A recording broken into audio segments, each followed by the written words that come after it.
Hello all welcome back to my YouTube channel. ಇವತ್ತೊಂದು unique place, especially music ಲವರ್ಸ್ಗೆ ತುಂಬ ಖುಷಿ ಕೊಡೋ ಜಾಗಕ್ಕೆ ಬಂದಿದ್ದೀನಿ. ಇದೇ ನೋಡಿ ಇಂಡಿಯನ್ ಮ್ಯೂಸಿಕ್ ಎಕ್ಸ್ಪೀರಿಯನ್ಸ್ ಮ್ಯೂಸಿಯಂ. ಈ ಮ್ಯೂಸಿಯಂ ಇರೋದು JP ನಗರ್ನಲ್ಲಿ. ಇದರ ಎಕ್ಸಾಕ್ಟ್ ಲೊಕೇಶನ್ ಡಿಸ್ಕ್ರಿಪ್ಷನಲ್ಲಿ ಹಾಕಿರ್ತೀನಿ, ಚೆಕ್ ಮಾಡಿ. ಇಲ್ಲಿ ಮ್ಯೂಸಿಕ್ ಎಕ್ಸ್ಪೀರಿಯನ್ಸ್ ಜೊತೆಗೆ ನೀವೇ ಎಕ್ಸ್ಪರಿಮೆಂಟ್ ಕೂಡ ಮಾಡ್ಬೋದು. ನಾನು ಯಾಕೆ ಈ ಮಾತು ಹೇಳ್ದೆ ಅಂತ ನಿಮಗೆ ಗೊತ್ತಾಗುತ್ತೆ. ವಿಡಿಯೋ ಕೊನೆವರೆಗೂ ನೋಡಿ. ಎಂಟ್ರೆನ್ಸ್ನಲ್ಲೇ ಡಿಫ್ರೆಂಟ್ ಇನ್ಸ್ಟ್ರೂಮೆಂಟ್ಸ್ ಇದ್ದಾವೆ. ಇದೆಲ್ಲ ಒಳಗಡೆ ಹೋಗಿ ಬಂದಮೇಲೆ ಟ್ರೈ ಮಾಡೋಣ. ಸೊ ಫಸ್ಟ್ ಒಳಗಡೆ ಹೋಗೋಣ ಬನ್ನಿ. ಇಲ್ಲಿ ಎಂಟ್ರಿ ಟಿಕೆಟ್ ತೊಗೋಬೇಕು. ವೀಕೆಂಡ್ಸ್ 300 ಇರುತ್ತೆ, ವೀಕ್ ಡೇಸಲ್ಲಿ ಅರೌಂಡ್ 150 to 200 ಇರುತ್ತೆ. ಟಿಕೆಟ್ ಜೊತೆಗೆ ಒಂದು ಬ್ಯಾಂಡ್ ಕೊಡ್ತಾರೆ, ಜೊತೆಗೆ ಸೆಕೆಂಡ್ ಫ್ಲೋರಿಂದ ಸ್ಟಾರ್ಟ್ ಮಾಡಿ ಅನ್ನೋ ಇನ್ಸ್ಟ್ರಕ್ಷನ್ ಕೂಡ ಕೊಟ್ಟರು. ಬನ್ನಿ ಒಳಗಡೆ ಹೋಗಿ ಎಕ್ಸ್ಪ್ಲೋರ್ ಮಾಡೋಣ. ಇಲ್ಲಿ 200+ ಇನ್ಸ್ಟ್ರೂಮೆಂಟ್ಸ್ ಇದೆ. ಸೆಕೆಂಡ್ ಫ್ಲೋರ್ ಎಂಟ್ರಿ ಆಗ್ತಿದ್ದಾಗೆ ಸ್ಟಾರ್ಟಿಂಗ್ ನಮಗೆ ಸಿಗೋದು ಕರ್ವ್ ಡಿಸ್ಪ್ಲೇ ಇರೋ ಒಂದು ದೊಡ್ಡ ಪ್ರೊಜೆಕ್ಟರ್. ಇಲ್ಲಿ ಮ್ಯೂಸಿಕ್ ಪ್ಲೇ ಆಗ್ತಿರತ್ತೆ. ಕುತ್ಕೊಳ್ಳೋಕೆ ಸೀಟಿಂಗ್ ಅರೇಂಜ್ಮೆಂಟ್ಸ್ ಕೂಡ ಇರೋದ್ರಿಂದ ನೀವು ಸ್ವಲ್ಪ ಹೊತ್ತು ಮ್ಯೂಸಿಕ್ ಎಂಜಾಯ್ ಮಾಡ್ಬೋದು ಕುತ್ಕೊಂಡು. ಇಲ್ಲಿ ನೀವು ನೋಡ್ಬೋದು ಫ್ಯಾಮಿಲಿ ಜೊತೆ ಅವರೆಷ್ಟು ಚೆನ್ನಾಗಿ ಕುತ್ಕೊಂಡು ಎಂಜಾಯ್ ಮಾಡ್ತಿದ್ದಾರೆ. ನೆಕ್ಸ್ಟ್ ಅದನ್ನು ಮುಗಿಸ್ಕೊಂಡು ಆಚೆ ಬರ್ತಿದ್ದ ಹಾಗೆ ನಮ್ಮ ಬ್ಯಾಂಗ್ಳೂರ್ ಕಲ್ಚರ್ನ ರೆಪ್ರೆಸೆಂಟ್ ಮಾಡೋ ಆಟೋ ನೋಡ್ಬೋದು. ಸಿಕ್ಕಿದ್ದೆ ಚಾನ್ಸ್ ಅಂತ ನಾನು ಆಟೋ ಒಳಗಡೆ ಕೂತು ಎಕ್ಸ್ಪೀರಿಯನ್ಸ್ ಮಾಡಿದೆ.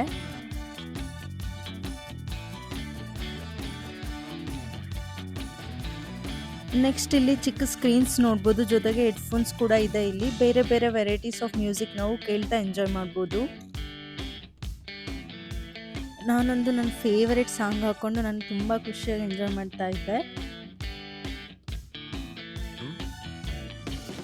ಮ್ಯೂಸಿಕ್ ಇಂಡಸ್ಟ್ರಿಗೆ ಕಾಂಟ್ರಿಬ್ಯೂಟ್ ಮಾಡಿರೋ ಮ್ಯೂಸಿಕ್ ಲೆಜೆಂಡ್ಸ್ ಫೋಟೋಸ್ ನೋಡ್ಬೋದು, ಜೊತೆಗೆ ಅವ್ರು ಯೂಸ್ ಮಾಡ್ತಿದ್ದ ಇನ್ಸ್ಟ್ರೂಮೆಂಟ್ಸ್, ಅವ್ರು ಹಾಕೋತಿದ್ದ ಡ್ರೆಸ್ ಎಲ್ಲನೂ ಇಲ್ಲಿ ಇಟ್ಟಿದ್ದಾರೆ. ನಮ್ಮ ದೇಶದ ಮ್ಯೂಸಿಕ್ ಮ್ಯೂಸಿಷಿಯನ್ಸ್ಗೆ ಒಂದು ಟ್ರಿಬ್ಯೂಟ್ ಥರ ಈ ಮ್ಯೂಸಿಯಂ ಡಿಸೈನ್ ಮಾಡಿದ್ದಾರೆ. ನೆಕ್ಸ್ಟ್ ಸಿಗೋದು ಸಮಯ ಚಕ್ರ ಥಿಯೇಟರ್. ನಮ್ಮ ಬಾಡಿನಲ್ಲಿ ಯಾವ್ಯಾವ ಟೈಮ್ನಲ್ಲಿ ಯಾವ ಚಕ್ರ ಆ್ಯಕ್ಟಿವೇಟ್ ಆಗಿರುತ್ತೆ ಅನ್ನೋ ಡೀಟೇಲ್ಸ್ ಇಲ್ಲಿ ಇದೆ. ಇಲ್ಲಿ ಸ್ವಲ್ಪ ಹೊತ್ತು ಕೂತು ರಿಲ್ಯಾಕ್ಸ್ ಮಾಡ್ಬೋದು. ಮೈಂಡ್ ತುಂಬ ರಿಫ್ರೆಶಿಂಗ್ ಅನಿಸುತ್ತೆ. ನೆಕ್ಸ್ಟು ಇದೇ ಫ್ಲೋರ್ನಲ್ಲಿ ಒಂದು ಪಿಯೋನೋ ಇದೆ.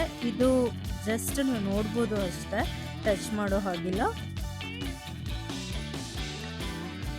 ಇಲ್ಲೇ ಒಂದು ಬ್ಯಾಂಡ್ ಇದೆ. ಇವ್ರಗಳ ಮಧ್ಯ ನಿಂತ್ಕೊಂಡು ಫೋಟೋಸ್ ತೆಗೆಸ್ಕೋಬೋದು. ನೆಕ್ಸ್ಟ್ ಈ ಮ್ಯೂಸಿಯಂನ ಹೈಲೈಟ್ ಇದೆ. ವಾಲ್ ನೋಡಿ, ಇಲ್ಲಿ ಸುಮಾರು 50+ ಇನ್ಸ್ಟ್ರೂಮೆಂಟ್ಸ್ ಡಿಸ್ಪ್ಲೇ ಹಾಕಿದ್ದಾರೆ. ಒಂದಕ್ಕಿಂತ ಒಂದು ಯೂನಿಕ್ ಆ್ಯಂಡ್ ಸ್ಪೆಷಲ್ ಅನಿಸುತ್ತೆ. ಇಲ್ಲಿಗೆ ಬರೋಕ್ಕೆ ಮುಂಚೆ ಒಂದು 5 to 6 ಇನ್ಸ್ಟ್ರೂಮೆಂಟ್ಸ್ ನನಗೆ ಗೊತ್ತಿತ್ತು ಅಷ್ಟೇ. ಇಲ್ಲಿ ಬಂದು ನೋಡಿದ್ಮೇಲೆ ಇಷ್ಟೆಲ್ಲ ಇನ್ಸ್ಟ್ರೂಮೆಂಟ್ಸ್ ಇದೆಯಾ ಅಂತ ಆಶ್ಚರ್ಯ ಆಗ್ತಿದೆ.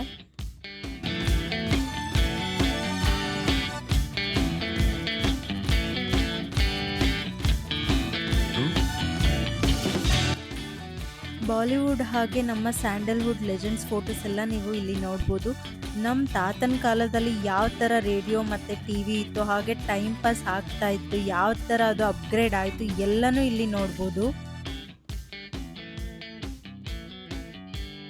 1920s ಇಂಡಿಯಾ ಇಲ್ಲಿ ಕಲೆಕ್ಷನ್ಸ್ ನೋಡ್ಬೋದು. ಹಾಗೆ ಮುಂಚೆ ಆಡಿಯೋ ಕ್ಯಾಸೆಟ್ಸ್ ಹೇಗಿತ್ತು ಅದೇ ಬರ್ತಾ ಬರ್ತಾ CD ಆಯಿತು.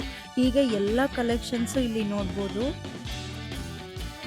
ಇಲ್ಲೇ ಮ್ಯೂಸಿಕ್ ರೆಕಾರ್ಡಿಂಗ್ ಸ್ಟುಡಿಯೋ ಇದೆ. ನಾವೇ ನಮ್ಮ ವಾಯ್ಸ್ನಲ್ಲಿ ಯಾವುದಾದ್ರೂ ಸಾಂಗ್ನ ಹಾಡಿ ರೆಕಾರ್ಡ್ ಮಾಡ್ಬೋದು. ನಾವು ಆಡಿರೋ ಸಾಂಗ್ನ ನಮ್ಮ ಮೇಲ್ ಐಡಿಗೆ ಕಳಿಸ್ಕೋಬೋದು.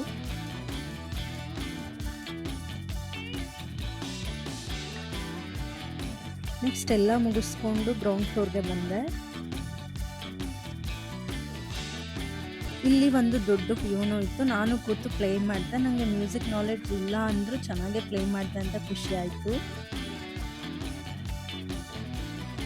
ಮ್ಯೂಸಿಯಂ ಎಕ್ಸಿಟ್ ಆದಮೇಲೆ ಇಲ್ಲಿ ಹೊರಗಡೆ ಡಿಫ್ರೆಂಟ್ ಇನ್ಸ್ಟ್ರೂಮೆಂಟ್ಸ್ ಇಟ್ಟಿದ್ದಾರೆ. ನಾನು ಮುಂಚೆನೇ ಹೇಳಿದ್ದಾಗೆ ಇಲ್ಲಿ ನಾವೇ ಎಕ್ಸ್ಪರಿಮೆಂಟ್ ಮಾಡ್ಬೋದು. Sound wave, humming stone, singing stone, ಹೀಗೆ ಒಂದೊಂದು ಇನ್ಸ್ಟ್ರೂಮೆಂಟ್ಸ್ ಕೂಡ ತುಂಬಾ ಸ್ಪೆಷಲ್. ನಾವೇ ಟ್ರೈ ಮಾಡೋದ್ರಿಂದ ಇಲ್ಲಿ ಬರೋ ಸೌಂಡ್ ವೈಬ್ರೇಷನ್ಗೆ ಹೊಸ ಎಕ್ಸೈಟ್ಮೆಂಟ್ ಆ್ಯಂಡ್ ಖುಷಿ ಕೊಡುತ್ತೆ. ಸಿಂಗಿಂಗ್ ಸ್ಟೋನ್ಸ್ ಅಂತೂ ತುಂಬಾ ಸ್ಪೆಷಲ್ ಅನ್ನಿಸ್ತು. ನಮ್ಮ ವೆಟ್ ಹ್ಯಾಂಡ್ಸ್ನಲ್ಲಿ ನಾವು ಸ್ಟೋನ್ನ ರಬ್ ಮಾಡಿದ್ರೆ ಮ್ಯೂಸಿಕಲ್ ಸೌಂಡ್ಸ್ ಬರುತ್ತೆ. ಇದರಿಂದ ನನಗೆ ಅರ್ಥ ಆಗಿದ್ದು ಎಲ್ಲ ವಸ್ತುಗಳಲ್ಲೂ ಮ್ಯೂಸಿಕ್ ಇದೆ, ಅದನ್ನು ಅಬ್ಸರ್ವ್ ಮಾಡಿ ಎಕ್ಸ್ಪೀರಿಯನ್ಸ್ ಮಾಡೋದು ನಾವು ಕಲಿಬೇಕು.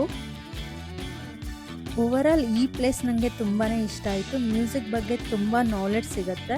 ಆ್ಯಂಡ್ ಇಲ್ಲಿ ಬಂದಮೇಲೆ ನೀವು ಇನ್ನೂ ಜಾಸ್ತಿ ಮ್ಯೂಸಿಕ್ನ ಇಷ್ಟಪಡ್ತೀರಾ. ನೀವು ಇನ್ನೂ ಈ ಪ್ಲೇಸ್ನ ವಿಸಿಟ್ ಮಾಡಿಲ್ಲ ಅಂದರೆ ಡೆಫಿನೆಟ್ಲಿ ವಿಸಿಟ್ ಮಾಡಿ.